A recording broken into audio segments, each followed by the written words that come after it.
كما صليت على إبراهيم وعلى آل إبراهيم إنك حميد مجيد. اللهم بارك على محمد وعلى آل محمد كما باركت على إبراهيم وعلى آل إبراهيم إنك حميد مجيد.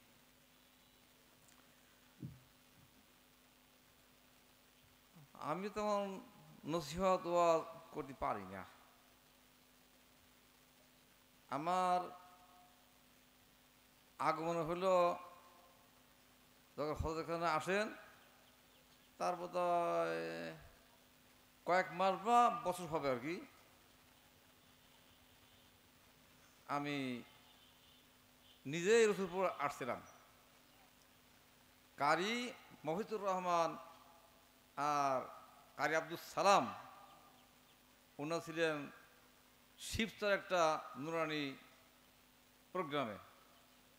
তো সেখান থেকে আমাকে পাঠালেন যে আমাদের মাদ্রাসায় একজন ইমানদার আল্লাহর ওলি আসছেন। তা আমি এই কথা শুনে আমার মন আর ধৈর্য মানল না। আমি আমাদের সাথে যাবো, তা দেখবো আমি। তখন ঠিকানা দিল। এত আমার তো বাড়ির কাছে, আমি তো বেশ দূর না, আমি বাড়িতে সাইকেলে আসলাম। আসতে আমার পথে সাইকেল নষ্ট হয়ে গেল, তো দেরি হইল, প্রায় আসর হয়ে গেল। আসে দেখলাম হজরত বাসার থেকে মাদ্রাসায় আসলেন। তা এসে আমার সঙ্গে দেখা হওয়ার পরেই আমার কথা শুনেই আবার ফিরে বাসায় গেলেন। কথাবার্তা না কই, তো ফের এসে আমার কাছে শুনলেন কি অবস্থা, কেমনি কমতে আসলেন। তা আমি করলাম, করে পর উনি বললেন যে আজকে আপনি থাকবেন এখানে। আমি বাসায় খবর দিয়েছি আপনার খানার ব্যবস্থা হবে। তখন তো মসজিদের অল্প জায়গা ছিল, সেইখানেই পড়াশোনা হইল। তারপরে থাকলাম। রাত থাকার পরে আমার কাছে ঘড়ি ছিল না। ছাত্রদেরকে জাগাই দেওয়ার জন্যই হয়তো ঘড়ি আমার কাছে দিয়ে গেলেন, ছাত্রকে জাগানোর জন্য। আমি ছাত্রদের জাগাই দিয়ে হেফজখানা পড়ার জন্য তাকারে রেখে দিলাম। তারা উঠলো, পড়াশোনা করলো। ফজরের পরে আমার সঙ্গে আবার সাক্ষাৎ আসলেন, কথাবার্তা হলো। এক পর্যায়ে আমাকে থাকার জন্য হজরত চাইলেন তুমি থাকো। তা আমিও রাজি হয়ে গেলাম, থাকবো। এর মধ্যে কোনো প্রকারের লেনদেন, টাকা পয়সা কত কি কোনো কথা হয় নাই। তুমি থাকো, আমি রাজি হলাম। তখন হলো একটা ছোট্ট ঘর ছিল, ওই আখ রস বেরি করতো, সেটা জ্বালাইতো একটা ঘর ছিল। সেই ঘরটা ভেঙে এনে আমার তুলেছিল, সেই ঘরের মধ্যেই পড়া হইতো, মক্তবের পড়া। তা আমি পড়াশোনা করলাম সেই মক্তবে পড়া, নুরানি পড়া। তা আমার পড়া শুনে মানুষের মধ্যে একটা হইল যে আবার কি পড়া, এ তো করছি আমরা। কারণ সব ছিল তো ওই বুক ধরে কাতার পড়ার নিয়ম ছিল। তা নুরানি পড়ার কথা শুনে এরা সব নূতন মনে করলো যে পড়াটা নূতন পড়া। মোটামুটি কাজ করতে থাকলো। আমার সেই সময় হাত হলো আমার ওই শামসুল হক, আখতার, বর্তমান যে সাইকুল হাদিস, আমার মক্তব ছাত্ররা। তা আমি মক্তবে পড়াইয়ে আর কিতাবখানা পড়াতাম। নামের পর্যন্ত যখন কিতাবখানা শুরু হয়ে যায়, তা আমি আর একা পারি না, তো শিক্ষক দরকার। তো শিক্ষক খোঁজ করতে করতে এই মদ্দারের সঙ্গে ওনার পরিচয় হইল, উনি ছিলেন বয়রাট, ওনাকে খবর দেওয়া হইল, উনি আসলেন।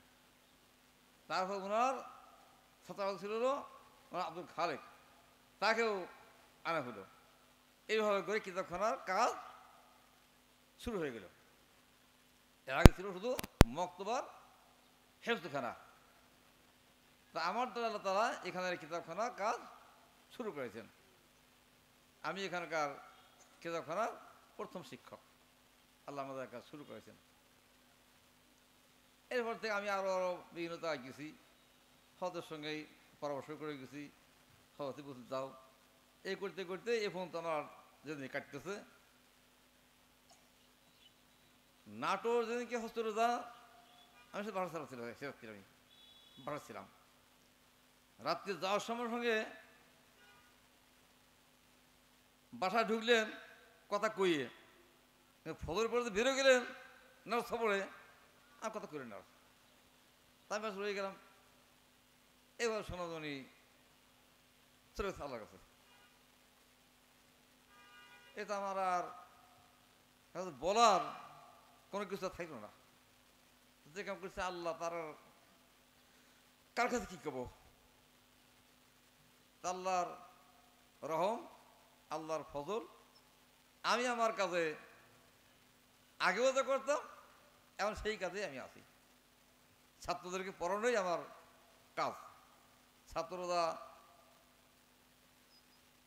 কে কি করবে তাদের নিয়ন্ত্রণ দেখশন করা, এটা আমার কাজ মনে করতাম। আমি হজরের সঙ্গে আমার কথাই ছিল এটা, যে আমরা কোনো কথায় দ্বিমত হয়ে এই তালিম ছেড়ে দেবো না।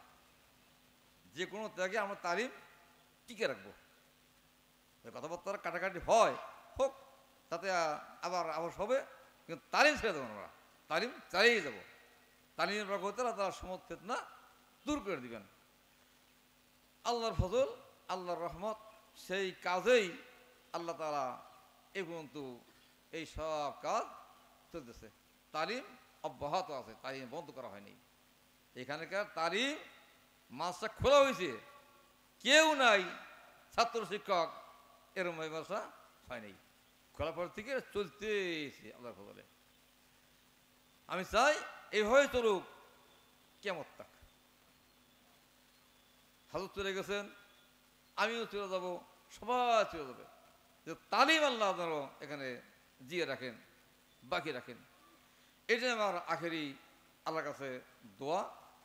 আপনারা যারা এখন শিখতেছেন তারাও মনোযোগ দিয়ে আল্লাহর কালাম, রাসূলের হাদিস, এটাই সবচেয়ে দামি জিনিস, এটাকে মনে করেই আপনারা শিখবেন, পড়বেন। এই পর্যন্ত আমার কথা শেষ। আলহামদুলিল্লাহ রাব্বিল আলামিন।